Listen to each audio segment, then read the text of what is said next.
J'ai marché longtemps sous la pluie, l'orage et le vent.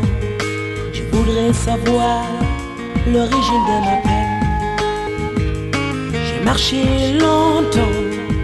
Nous marchons sur un chemin de braise. Nous avons peiné. Nous avons les pieds crevés par ces routes désaxées. Nous avançons vers la montagne de Dindé-Fielo à côté d'obscures termitières et autres niches de reptiles. Nous sommes d'une gaieté affreuse. Nos yeux brillent de plaisir après la découverte d'un trésor. C'est un intouchable trésor, une mystérieuse mallette remplie d'or. Elle ressemble plutôt à un cercueil en béton. C'est le trésor du diable placé au sommet d'une dune. Personne, aucun aventurier n'a osé toucher à cette hermétique boîte en or.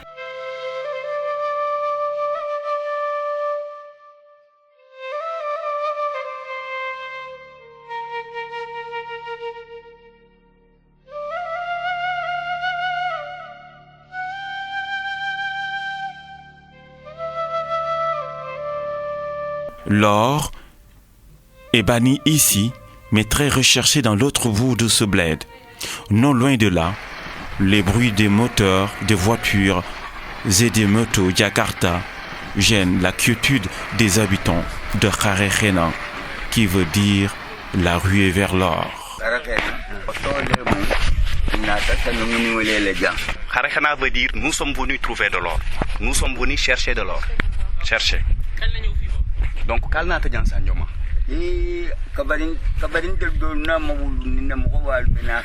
Donc, avant même que lui soit né, les grands-parents venaient déjà ici.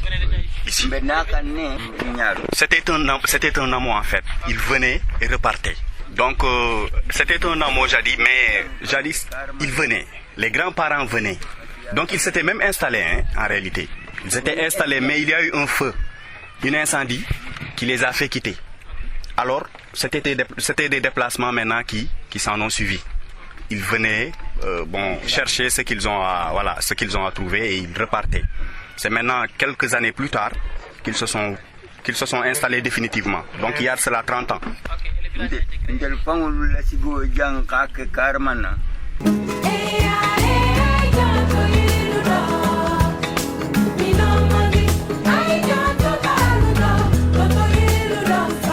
En moins de 2 semaines, plus de 7000 personnes débarquent dans cette zone.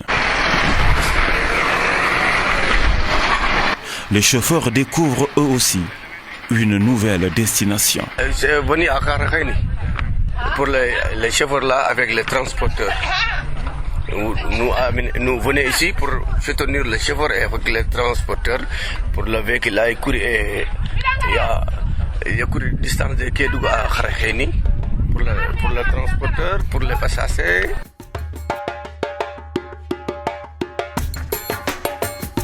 Dans ce village situé à 90 km de Kédougou, les colons de l'or envahissent les autochtones. Des dizaines d'habitations en paille, appelées Niafa, y sont construites.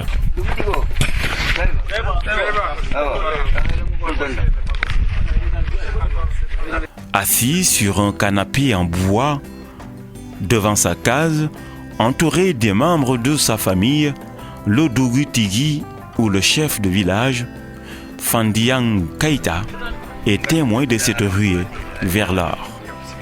On exploite cet or sous son pied.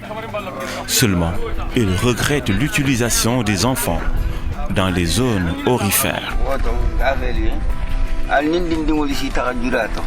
Donc les enfants, je vais vous mettre en rapport avec les enfants pour qu'ils vous amènent visiter les Djura, les sites. Vous allez visiter les sites. Vous allez voir ce qui s'y passe. Comme ça, nous aussi, nous serons sensibilisés. Et je prie pour tout le monde. Pour que le Sénégal puisse accueillir son développement mérité. Les enfants sont là. Si vous voulez aller visiter le site, vous pouvez aller avec eux tous. pour voir, pour constater comment est-ce que nous travaillons. Comme ça, vous serez aussi suffisamment sensibilisés.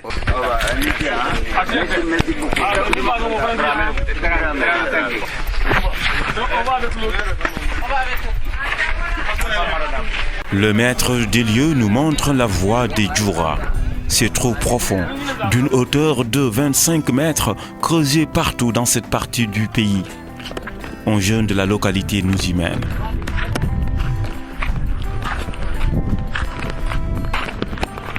Ici, c'est la jungle des orpailleurs. Des adultes font travailler de garçons innocents dans ces Djoura.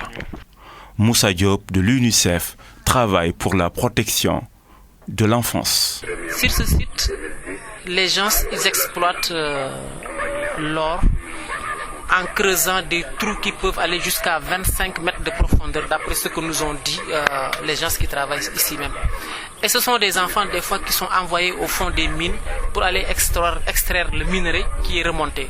Ou alors c'est des enfants qui sont préposés à la surface pour tirer sur la corde et faire remonter le minerai. Ça les expose à des dangers réels. L'environnement physique est très hostile et très dégradé. Les conditions d'hygiène et de salubrité laissent à désirer. Et il y a des produits qui sont également très dangereux, qui sont manipulés ici, comme le cyanure, comme le mercure, etc. Ça, c'est un autre problème auquel les enfants font face ici et pour laquelle il va falloir prendre.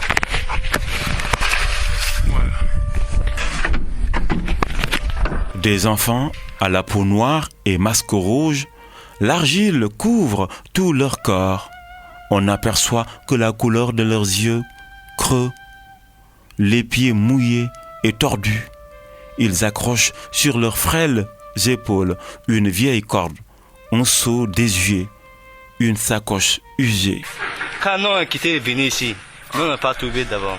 Mais vous n'avez pas trouvé. Vous sortez de quel village? Samrambougou ou Douta ou Samrambougou. Samrambougou, oui. Voilà. Ah, il vient de Samrambougou. Il vient de Samrambougou. Ok, vous avez trouvé là-bas? Voilà, on a gagné un peu. Combien vous avez trouvé là-bas? Bon, on n'est pas gramme un peu. Bon, c'est pas beaucoup quoi. Combien de grammes? 10 grammes. Ouais. Ils tiennent à la main une bouteille d'eau chauffée par le soleil de mercure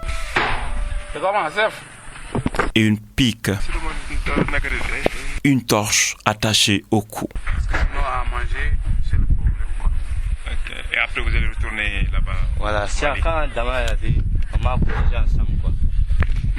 Quand Dama on a trouvé l'eau là, on m'a cotisé ensemble quoi. Pour payer. Voilà. Okay. Pour manger. Vous avez fait les bancs au Mali? Non. Hein? On a fait un Franco là. Franco là, jusqu'à quelle année? Jusqu'à 2000. Je sais pas. Ils ne sont pas les seules victimes dans cette zone où les forces de sécurité sont absentes. On y trouve de l'or, on offre son corps ou c'est la mort. Autrement dit, c'est la sueur, le sexe et le sang. Je fais business ici, travailler. Si quelqu'un est donné moi 2000 francs, 3000. Moi, tu veux besoin de quelqu'un, tu veux prendre ma laja. C'est ça.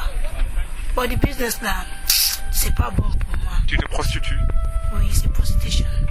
La vie des trois aventurières originaires du Ghana et du Nigeria en est une parfaite illustration. Elles sont tresseuses, étudiantes et basketteuses, âgées entre 18 et 25 ans.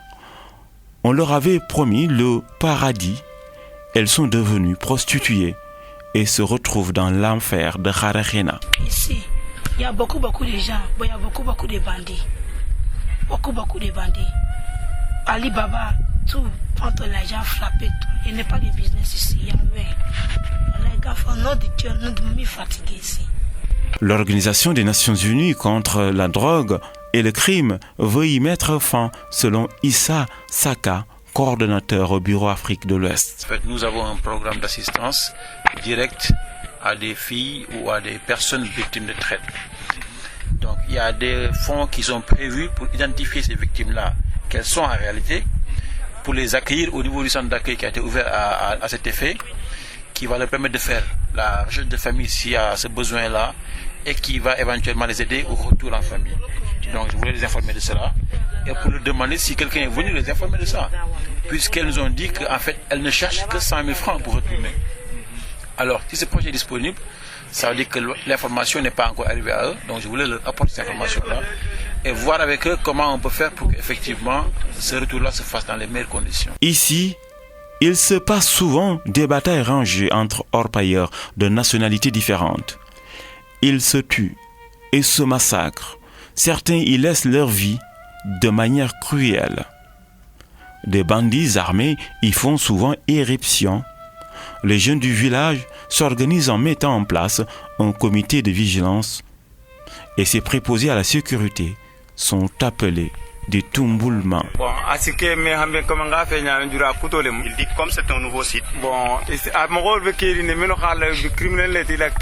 Justement, il dit qu'il y a des gens, n'est-ce pas, qui donnent l'apparence quand même de véritables criminels. Mais ils ne sont là que pour constater pour le moment, comme c'est un nouveau site. Mais ce qui est sûr, il y a des gens qui paraissent, en tout cas, qui semblent avoir des armes.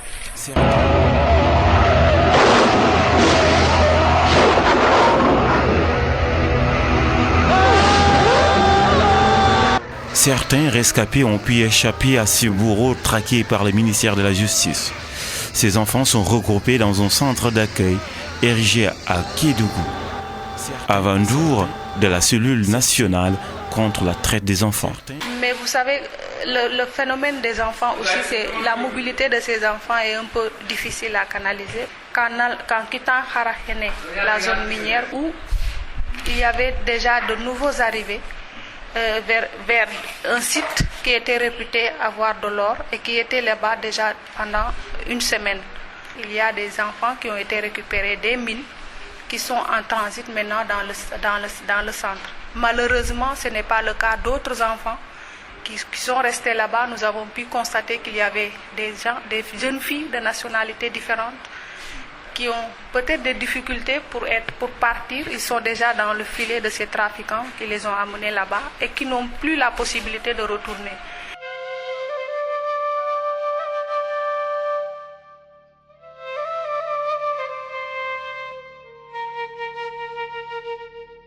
Avant ce petit séjour à l'enfer de Rarakhenan, ce sont des enfants épargnés de ces djouras, de ces trous cruels, qui nous ont accompagnés à Dindé Felo.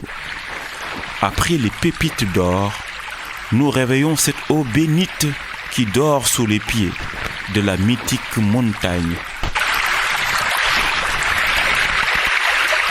Dans ce sanctuaire, nous prions pour que ces enfants soient sauvés, pour qu'ils retrouvent le bonheur. Je veux toujours dépendre de la sueur de mon front. Je veux croire en moi et cesser de vivre que sur les émotions. Je veux suivre mon chemin, même s'il est au Sahara.